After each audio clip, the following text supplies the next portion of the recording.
So our precious little American cutesy socialist went on Fox today and was interviewed. So I'm just going to show you this clip right here so you can watch it in its context and you can form your own opinion.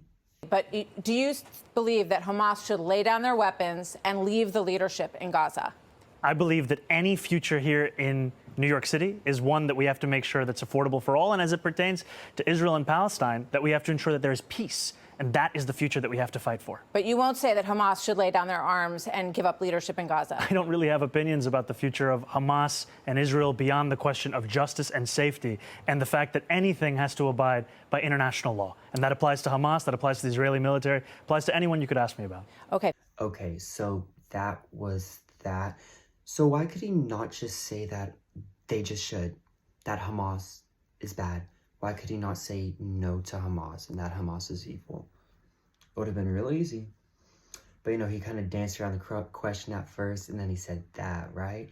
Why could he not just say no? Why could Mamdani not just say no? Because clearly, and this is very evident, this is not new news. He's a Hamas sympathizer, and, he's a terrorist sympathizer, and that's very clear. We all know that.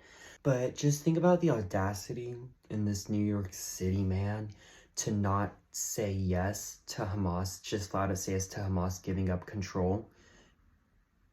The audacity. So Americans cannot have guns according to him. Americans should not have guns at all according to him, because we want the government to protect you. We want the government to be able to protect you.